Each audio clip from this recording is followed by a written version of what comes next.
da série Esquizofrenia. Hoje eu vou trazer um caso com a intenção de ajudar, né, as pessoas que lidam com pessoas com esquizofrenia. Eu vou trazer esse caso com pseudonome, um nome falso para tratar de uma pessoa que é parente minha. Vou colocar o nome de Márcia. É, Nem sempre a Márcia teve esquizofrenia, né? Então, eu tenho lembranças dela muito antes dela ter o quadro de esquizofrenia. Então, eu acompanhei toda essa mudança de estado de ser.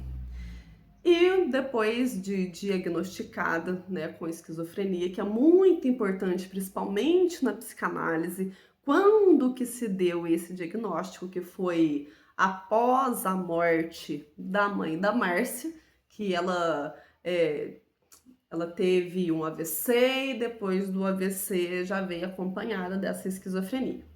Mas enfim, certa vez a Márcia estava conversando comigo e ela falou assim para mim, porque é, eu, pelo menos, já sabia do diagnóstico dela, mas quando ela estava comigo, eu nunca presenciei, assim, um delírio, um surto. Isso eu ficava sabendo mais pelos parentes mais próximos dela. Mas comigo, até então, eu nunca tinha é, visto nada demais.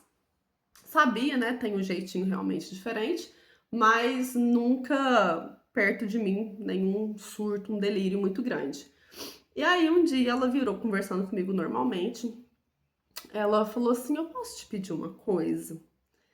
Aí eu falei: "Fala." Aí ela falou assim: "Você me leva numa igreja, que eu não vou citar o nome, igreja evangélica."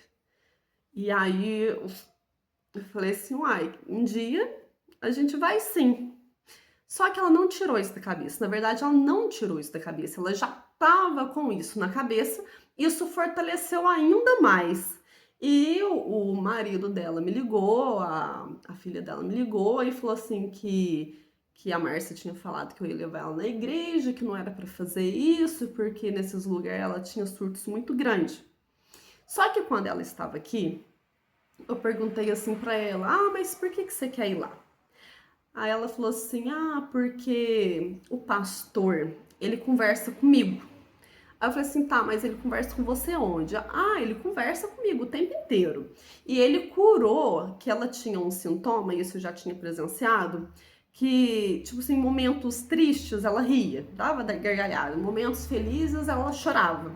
Ela tinha esse sintoma e ela falou pra mim que esse pastor tinha curado ela. Só que ela toma medicação para esse tipo de sintoma.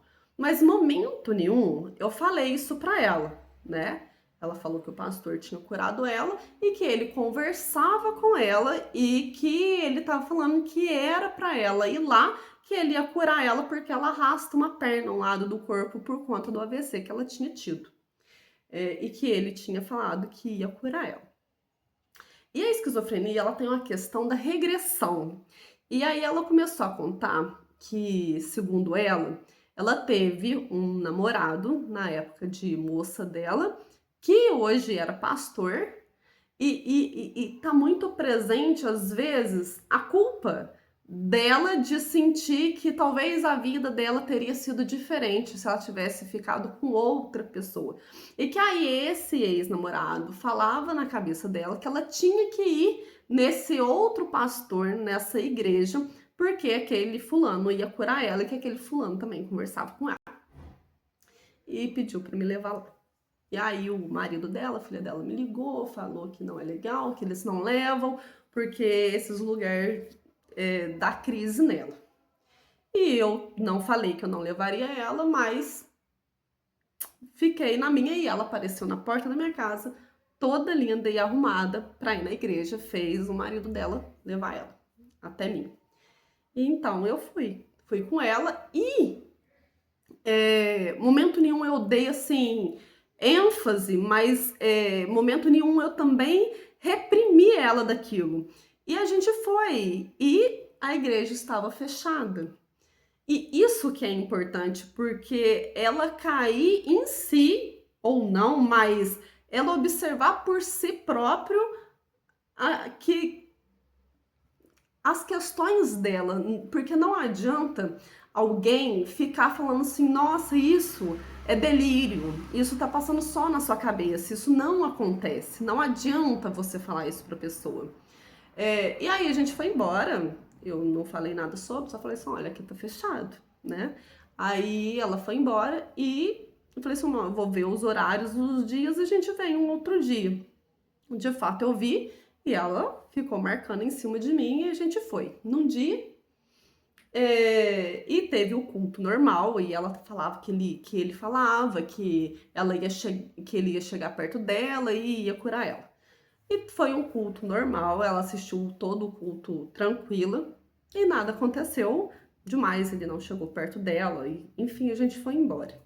Passou-se o tempo, eu também não falei nada para ela em relação a isso, passou-se algum tempinho, ela voltou e me falou assim: "Ah, não acredito mais naquele pastor, ele parou de conversar comigo", e enfim, ela não mudou a esquizofrenia dela, mas nesse sentido, nessa questão, nesse sintoma, deu uma cessada, né? Não sei assim se continua mais ou menos, mas comigo ela não falou mais nada sobre isso.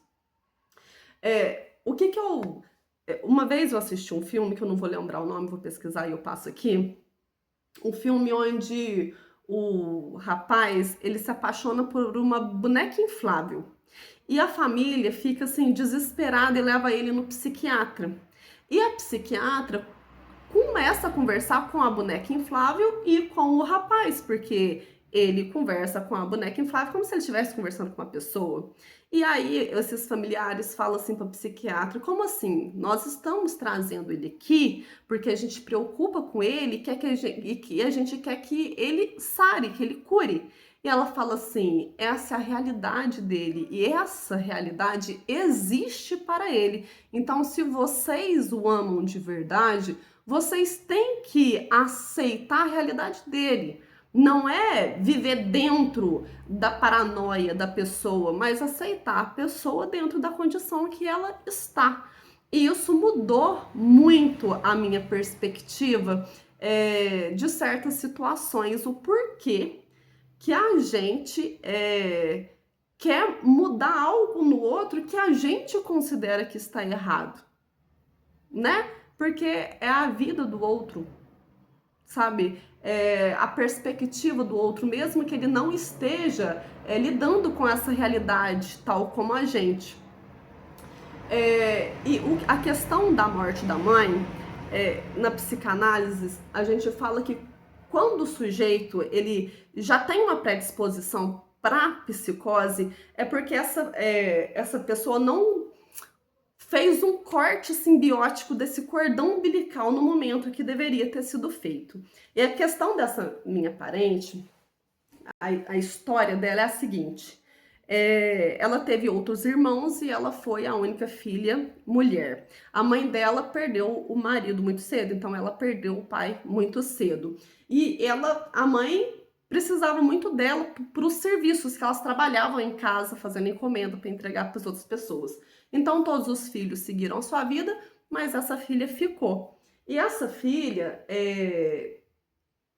engravidou, né, de uma pessoa e a mãe dela não deixou que ela se casasse, fosse morar com o pai da filha dela. E essa mãe da Márcia cuidou da filha da Márcia e a filha da Márcia considera a Márcia como irmã e não como mãe, porque foi a avó que criou as duas como filha. E a Márcia também queria trabalhar em outro lugar e essa mãe também não deixou que a Márcia fosse trabalhar em outro lugar. Então, essa mãe era muito simbiótica com essa Márcia. A mãe ficava controlando a Márcia como se fosse de fato ter o controle da vida da Márcia. Então, toda a vida da Márcia dependia dessa mãe para falar que pode ou que não pode. Essa mãe podava demais essa filha. E aí, a mãe da Márcia tinha alguns problemas, algumas doenças, né? Foi envelhecendo e a Márcia tinha que cuidar da mãe e a sua vida ficava muito abafada por conta de tudo, porque ela não tinha sua própria vida. E quando a mãe da Márcia morreu, a Márcia ficou sem perspectiva de vida, porque agora quem controlaria a vida de Márcia? Então, assim que essa mãe de Márcia morreu, ela logo teve um AVC e em seguida já começou a apresentar os quadros de esquizofrenia.